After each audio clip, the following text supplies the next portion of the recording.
And the reason why I go on Meidas Touch a lot is because I love what they do over there. I was talking to Ben the other day, and their content is just really, really good.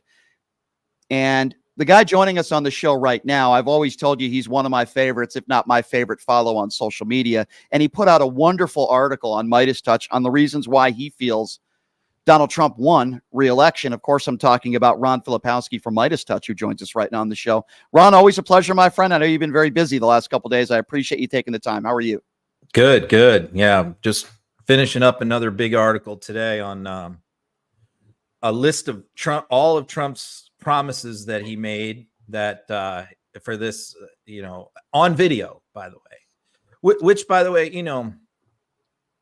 as I was doing this, I was going back. I watched he put out his whole policy agenda on video clips way back in 2023 and early 2024, like 50 video clips. The press paid no attention to this. I wrote a big article about it back then. Press ignored it. Harris campaign ignored all that stuff. Biden ignored it. And instead, they come up with this, and there's so much craziness on there. I mean, wait till you see, there's 85 promises. Wait till you see some of the things that he promised on video on this list. But instead, someone with the Harris campaign, I have no idea who, decided rather than mine those for nuggets in there, we are going to focus on Project 2025, which was this dumbest idea ever. Which is we're going to take this third-party group, Heritage, that has some, personnel connections to Trump world, and we're going to take their 900-page wish list for the next administration, and we're going to try and argue that this is Trump's agenda. And they spend all this time pulling things out of this Project 2025 thing, right. And Trump is just kicking back going, that's not me.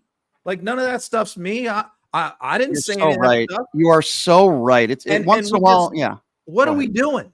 You are so right, Ron. And it's interesting you're writing this article about all of his promises, because I said on the air yesterday, in fact, one of the first things I said, besides I accept the outcome of a free and fair election, even though I'm disappointed, was let's hold his feet to the fire and let's talk about all the promises. For example, 24 hours, the war in the Ukraine is going to be over with, right? Credit cards at 10%. He promised tax cut breaks for everybody, right? No taxes on Social Security. I mean, the list goes on and on. 15 million deportations. Right. Car loans tax deductible. Right. 15 million. And you're working on this article now. We can go on and on. 15 million deportations. So I guess, what does that mean? On January 21st, we're expected that the war in the Ukraine is going to be over. I mean, he put his foot in his mouth as he always does, and we have to hold him to account now. If there's, that's what we need to do. And I'm so glad you're putting this article out there, because it's important. I got him on video saying, like, the concept of being a naturalized citizen, you're born on U.S. soil, has been the case since 1789. Okay. Trump says that he is going to, by executive order, revoke the concept of what he said is that people who are born on U.S. soil to migrant parents will no longer be considered U.S. citizens. That has been the case since 1789.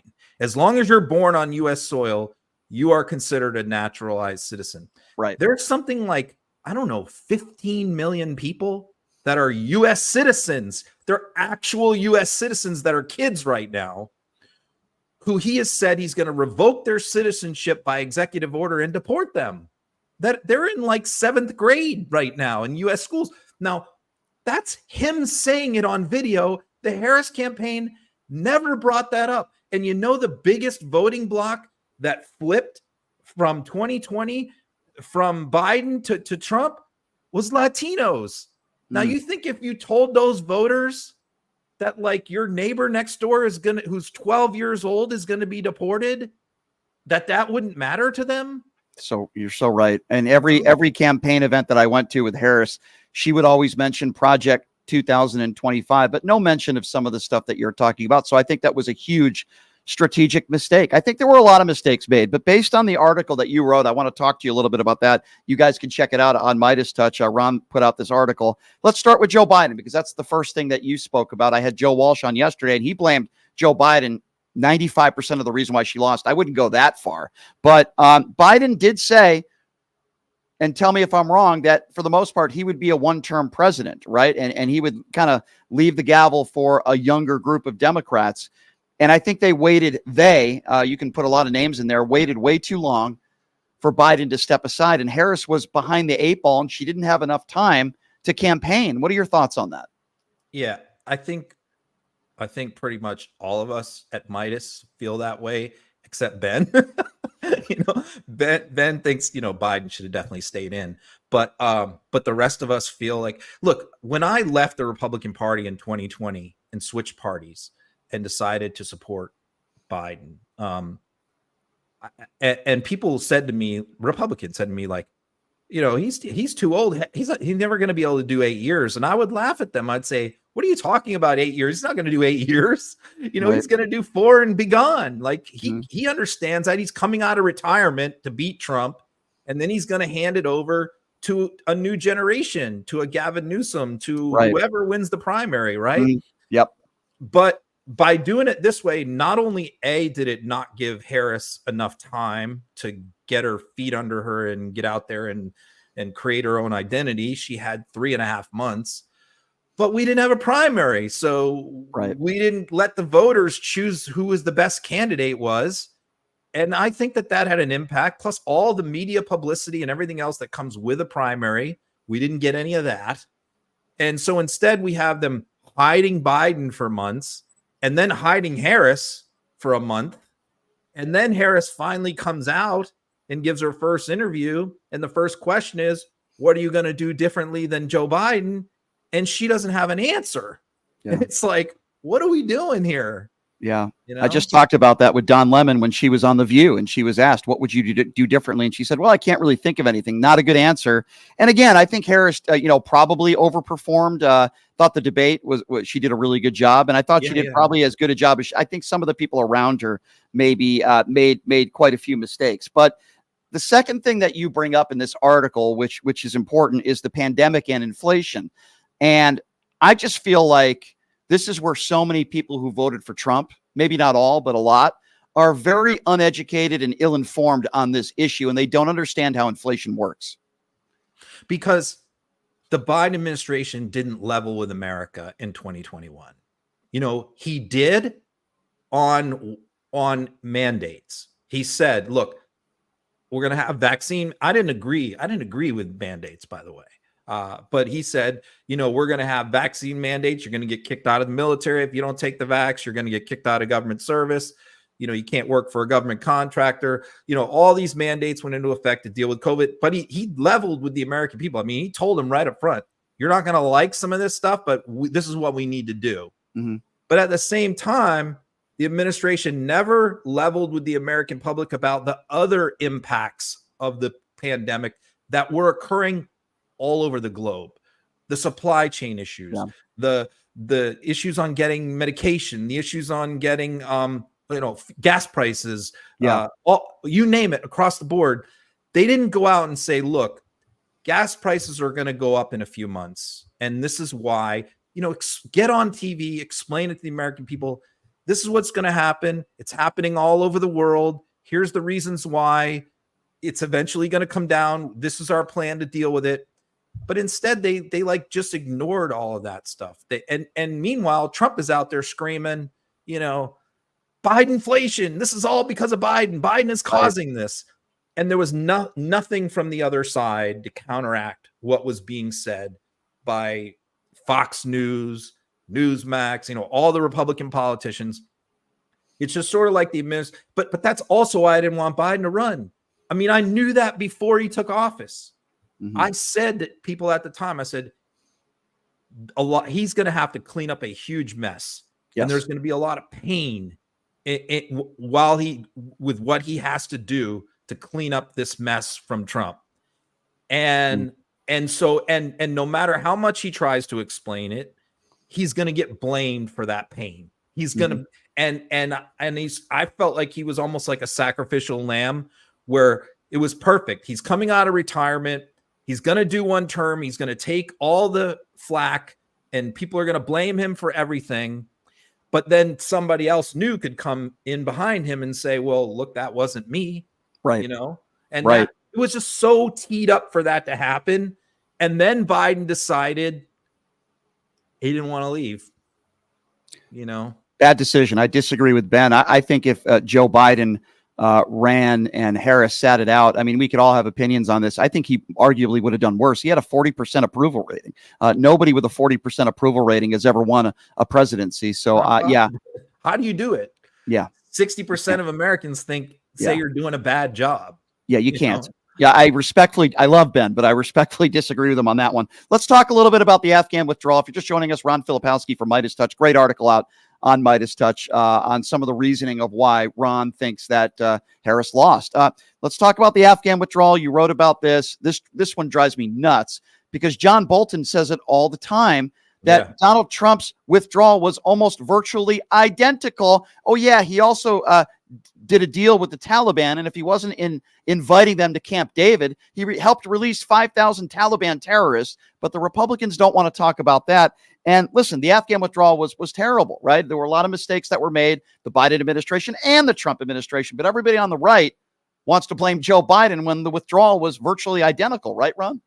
Yeah, because there was this, look, one of the things that Trump is very good at, you have to give him credit for certain things, is he's very good at like finding problems that are happening, bad things that are happening, and figuring out how to exploit them. And if that means just straight out lying, he's perfectly happy to do that. But he's very good at that. So, and what you have to do is you have to just go right at him back immediately. You can't let these things fester. You have to debunk the lies right away.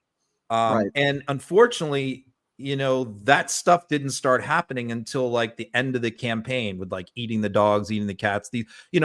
These are different things where we were debunking things immediately, but you know, take the Afghan withdrawal. Like what was his nobody, first of all, nobody, not Trump, not anybody expected the Afghan military to collapse in like 48 hours. We spent 20 years training and equipping the Afghan military to stand up and defend their own government.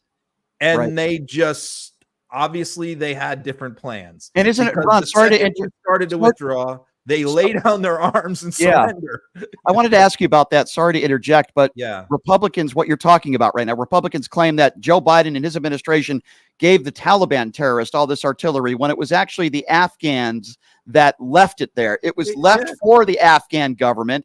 They're the ones that allowed the Taliban because they didn't grab all the equipment, right?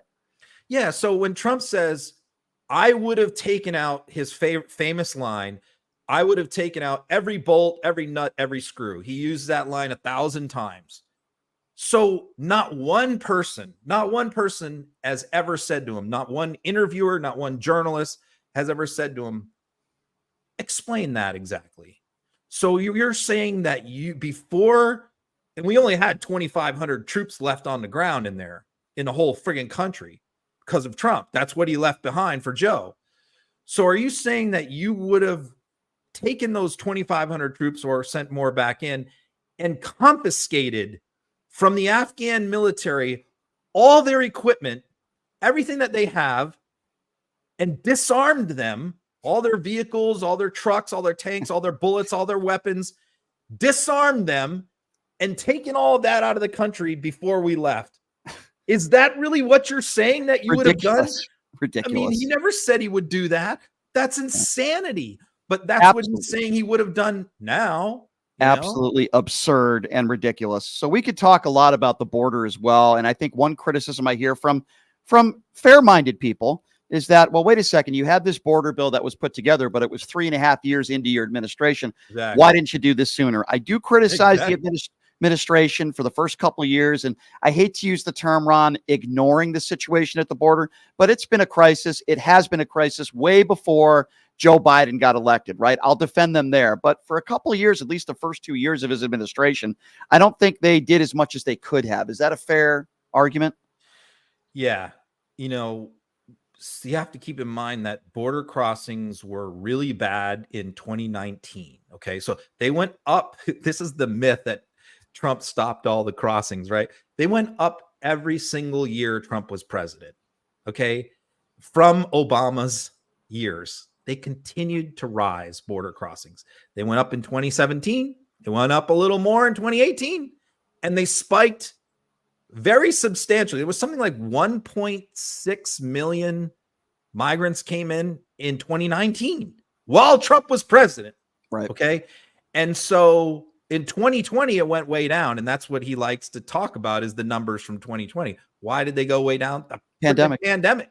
Nobody could move anywhere. Right. So then what happens is Biden takes office as these pandemic restrictions are being eased. You have basically 2 years of migration pent up that, you know, it's like taking the cork off a bottle, and they just bum rush the border. And I don't think that the Biden administration expected that many people in like a 2-year window. And because their countries were in shambles because of the pandemic. Right. Their economies in their country were even worse than they normally are. Mm-hmm. And so they were desperate and they came here. And so we didn't have a plan. We didn't have a policy.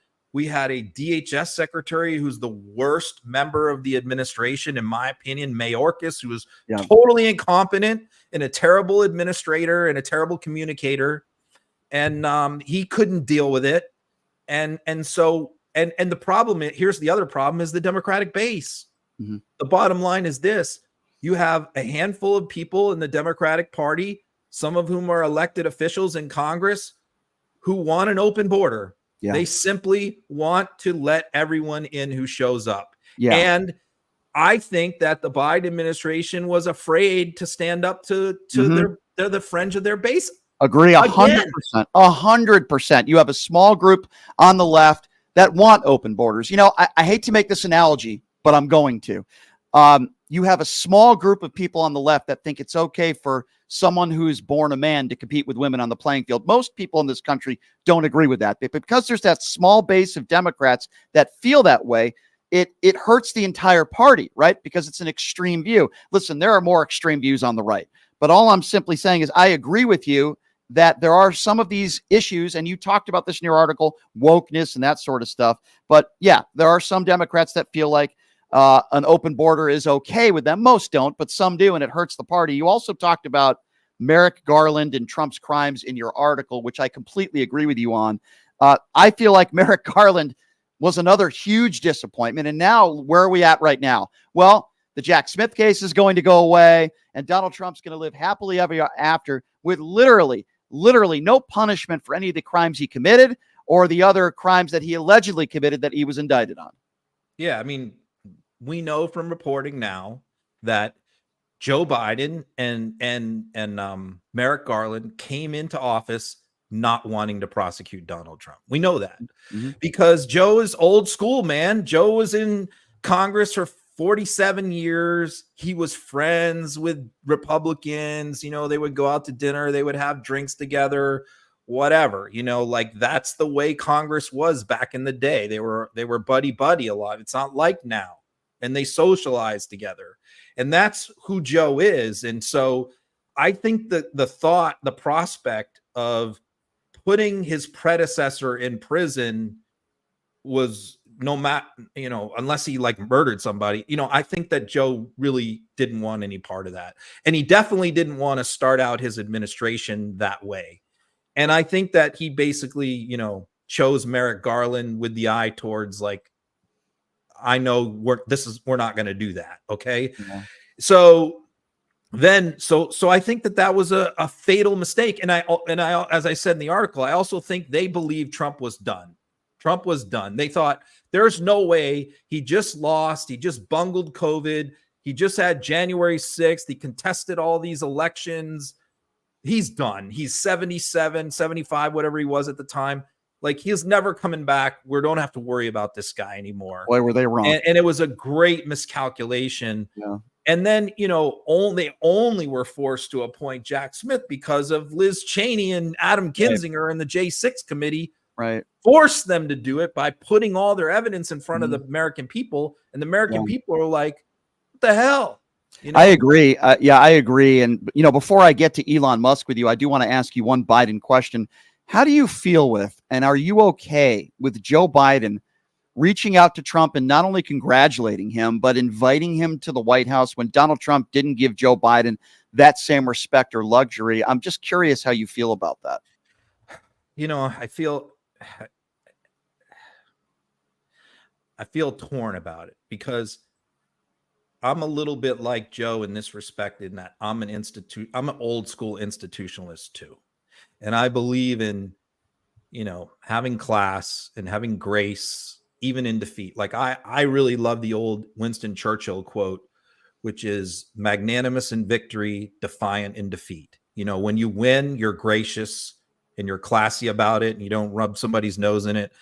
And when you lose, though, you're defiant and you're determined to do better next time and win next time. And so that's my general idea. But, you know, on the one hand, when you're arguing that, this is why I had such a big problem with that Al Smith dinner and with Chuck Schumer sitting next to Trump and them yucking it up and shaking hands and smiling together. I'm like, what are we doing here? On the one hand, we're saying that Trump is Hitler and Trump is, you know, a fascist and is going to destroy the fabric of the country. And then we're at like a roast with him, yucking it up. So it's a good point. So, you know, on the one hand, I think that it's important to concede and be classy and gracious and provide an example. On the other hand, I think that we need to do it in a way that, like, I hated Harris's speech yesterday. You can't build your whole campaign around this guy's a fascist who's going to destroy the country. Right. And then you come out giggling and laughing and celebrating after you lose to him. That was the wrong tone. Agree. Listen, I like Kamala Harris as a person. I think she's a good human being, a nice family. I think she's very intelligent. She worked hard in this campaign. I could not agree with you more. I'm not saying everything, and you're not saying everything in the speech had to be negative. Obviously, you want to give people hope moving forward. But at the same time, the laughing and the giggling and the joy, listen, there's a lot of people in this country that are very upset and disappointed. It's one thing to give them hope, but you're calling this guy a fascist, which you and I believe he is. And then you're saying, listen, everything's going to be okay. Let's work together. It's amazing when you hear these right wingers out there that I get into it with on social media that say, well, now the country's going to be able to come together. Now he's going to bring the country back together. I'm thinking to myself, what have you seen from Donald Trump in his entire life, let alone since he, ran for office, that leads you to believe that he's going to bring anybody together besides his base? She basically came out and gave her kickoff speech for her campaign for governor of California in 2026 when she probably could have waited a month to do that. I mean, I think that's what she was doing there. When she was saying, like, I'm still the happy warrior and I'm moving on down the line. I absolutely think she's running for governor of California in 26. So, and so I think that that's what she was doing yesterday, but I just thought it wasn't the right time or the place. Great. So let me ask you this. If she does run for governor, and I've heard that, and that very well might be true, what does it mean for Gavin Newsom moving forward? A lot of people think that he's going to run in 2028. Sure. What are your thoughts on that? I think he's going to run, and I think I'm probably going to be one of the first guys on his team. I mean, I don't like to take sides in any kind of primary of my own party.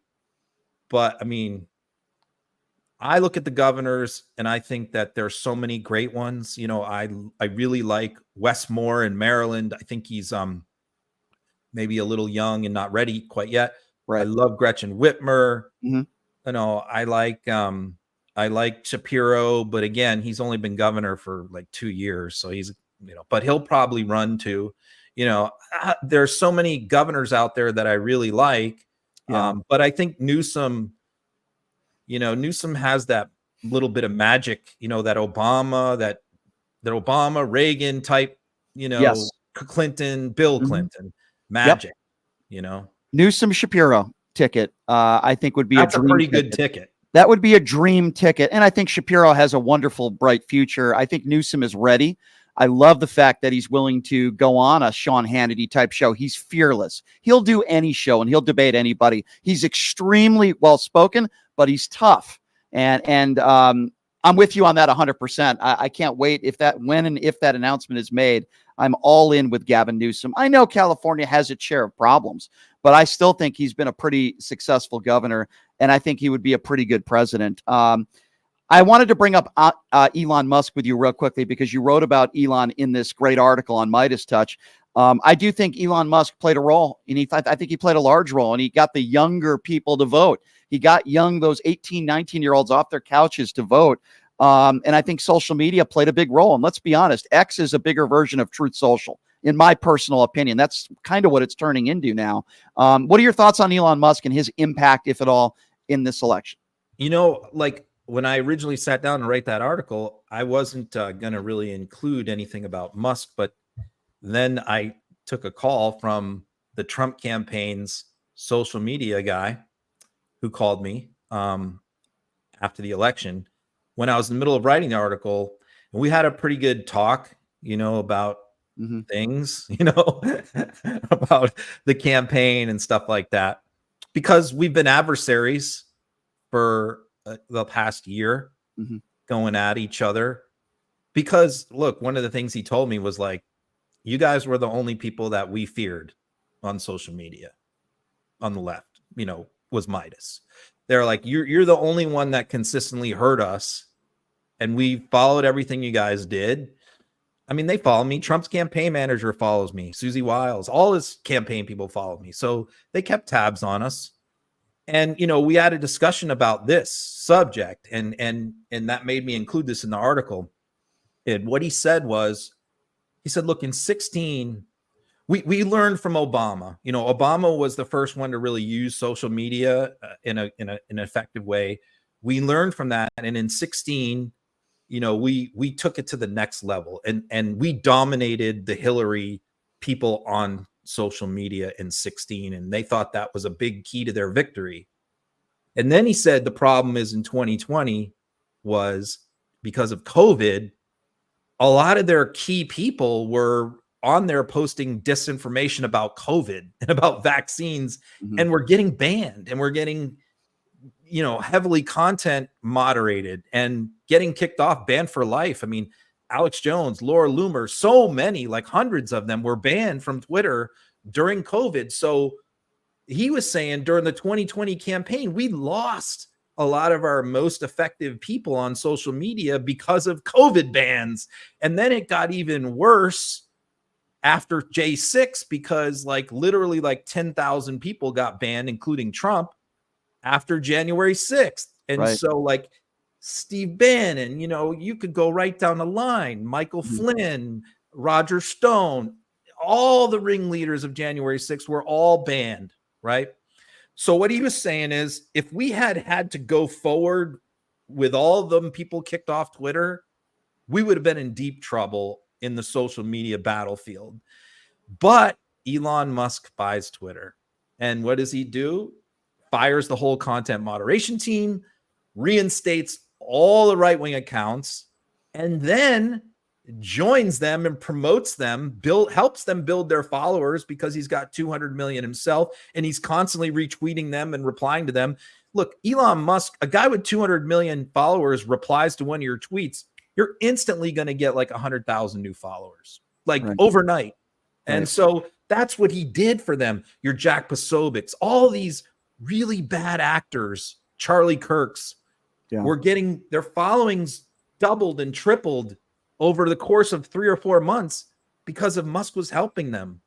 And so you think about that, how the landscape was on social media, on Twitter, was so different from 2024 to 2020, where this year, like their social media team in 24 was basically laughing at us saying, what does the left have? They got Meidas Touch, and we don't care about anybody else. No, it's well said. You know, Elon Musk, say what you want about him, he has a huge impact on social media, a huge impact on the elections, and he's got a lot of money, and he has a large voice and a large platform. My final question for you, Ron, is this, and this was a great article you wrote, by the way, and I look forward to your next article coming out about all the promises that Donald Trump has made that I'm sure he's not going to keep. But I want to ask you this. You know, we're in the same business, and quite frankly, having to cover Donald Trump every day at times can be extremely exhausting. I think you would agree. How do you feel now knowing that Donald Trump just won re-election and we're going to be covering him every day for at least the next 4 years? How tiresome mentally is this going to be for somebody like you? Worse. Yeah. Worse than before, I think. Worse than before. Because not only is there fatigue for people who cover him, you know, but there's greater fatigue for our audience, you know, and you're already feeling that in a big way now, which is like people don't want to hear about him. They don't want to see his face. They don't want to hear his voice. And so where you feel like it's really important, especially for the midterms, because I think we can take the House and the Senate in the midterms, and I really want to like refocus on that as soon as possible. But you know, at the same time, like people don't want to hear him right now. And so I think that we just got to back off the gas pedal for a couple of months here and ease people back in. And look, so many people have quit Twitter in the last 48 hours on the left. So we're like unilaterally disarming, you know, so many people, celebrities, everybody. Bette Midler yesterday deleted her account, right? She's got like millions of followers. So how many others, so many others with big accounts on the left are quitting. And so, you know, that's a problem. You know, the Republicans don't have this problem. In other words, like Republicans lose and they say, we got cheated and get pissed off, you know. Democrats lose and they kind of want to take their ball and go home right now. And you know, I hate seeing that. And I hate seeing them blaming each other, pointing fingers, you know, without being constructive.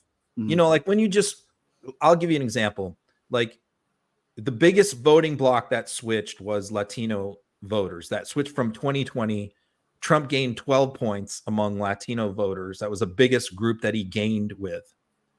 And you see on social media on the left, like the Latinos screwed us, or, you know, like men screwed us, you know, they're the problem. And it's like, no. Instead of like saying, blaming them, say what changed their minds from 2020 to now, and how can we get them back?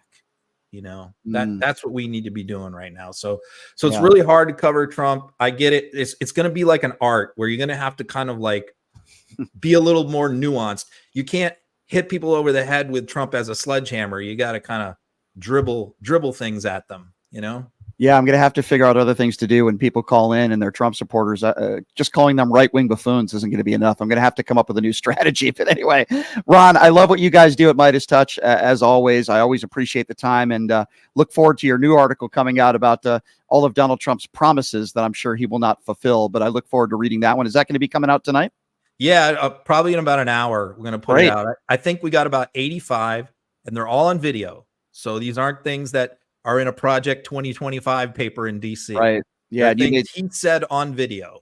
And you make a good point. Yeah. I wish the Harris campaign, we've talked about that, focused on what you're doing when it comes to these promises and not Project 2025. Ron Filipkowski, always a pleasure having you on. I appreciate the time, sir. We'll talk soon, my friend. And if I don't talk to you, have a great weekend and we'll talk soon. Okay. Do the same. Okay, Brian. See you. Thanks, Ron. Appreciate it. That's Ron Filipkowski, everybody. Great article.